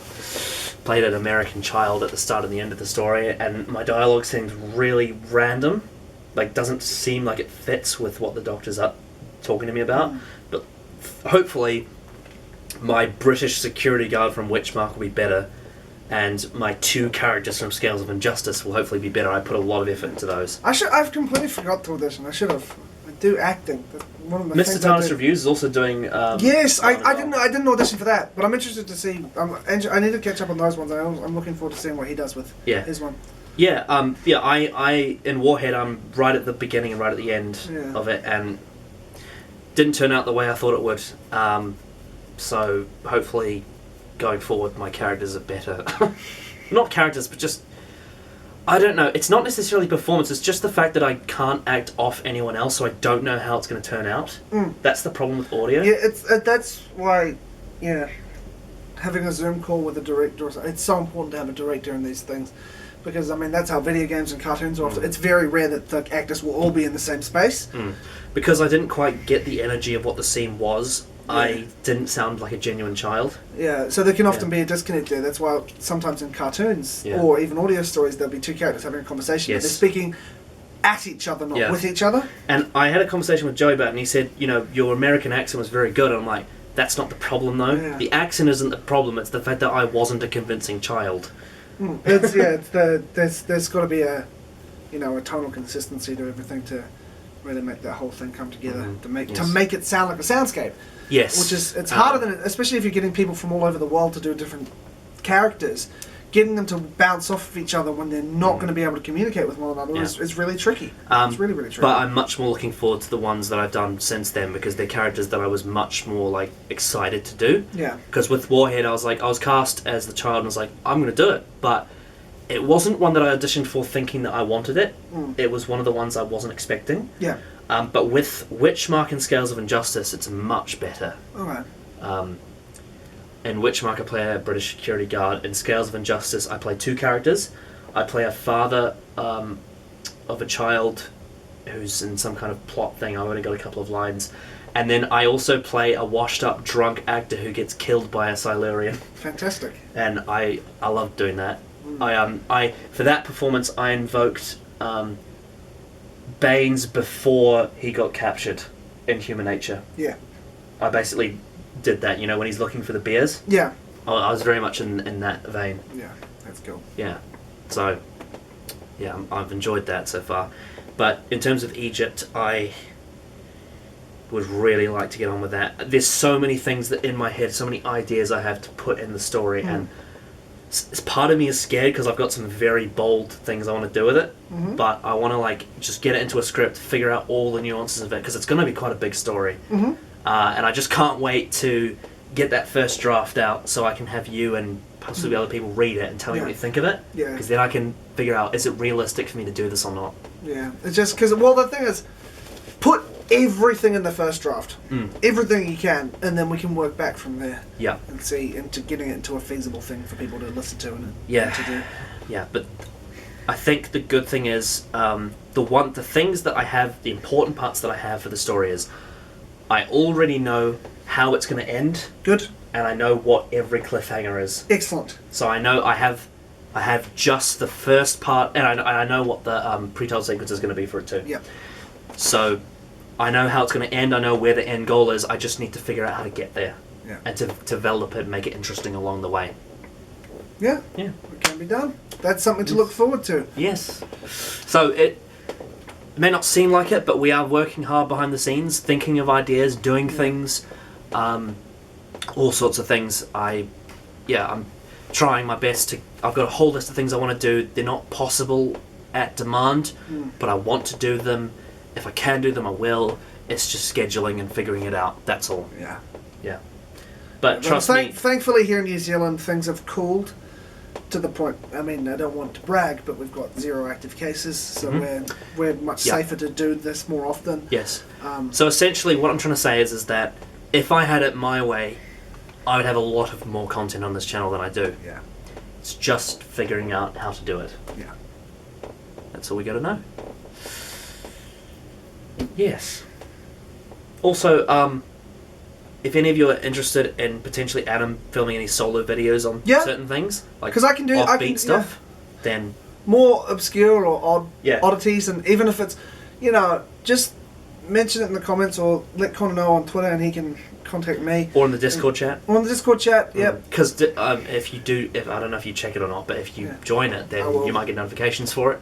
Yeah, because if people want to message me on the Discord and send me ideas if you want to hear anything. Lord Sly has a Discord chat, and one thing he did was he added a chat for ideas for videos, and basically if you're not him, you can send one message every 30 minutes. Okay. So if you have an idea, you put it in there, but then you're not spamming it. Yeah. So I could do something like that. Because it just means it spaces it out. Yeah. It's clear. Now, it won't guarantee that you will get it, because it's obviously with the Patreon, we say if you join the Master Tier, we will do what you ask. Yeah. But it's just ideas that we can gauge and be like, maybe we could do that. Yeah. So, love to hear your thoughts so we can just get the wheels rolling, because I'd love to do. And there's also like a short story, not a play, but like an audio short story that I've been sort of outlining and stuff, which would probably be like a little 10-minute thing that may or may not happen. We'll wait and see. Absolutely. So I got nothing more to say. No, that's just sort of the update. Yeah. Yeah. So this is, review and update on the channel. Yeah. And hopefully things brighten and we can deliver all the content that we want to, because that Faceless One DVD's been sitting there on my shelf, and I'm like, I want to watch it. Yeah. There we are. Yes. Brilliant. Anything else to say? Stay safe. Look after yourself and each other. Just because the world's on fire, you all know this. Just look out for each other. Also, I don't like over-plugging the channel too much. It's not my style. But we are nearing 500 subscribers. So if we hit that, I will organise something special. Yeah, 500 subscribers special. I will organise something special for it. I'll make that promise. Okay. Not going to promise anything specific, but there's a promise. No, not specifically. But I will try and organise something for it. Yeah.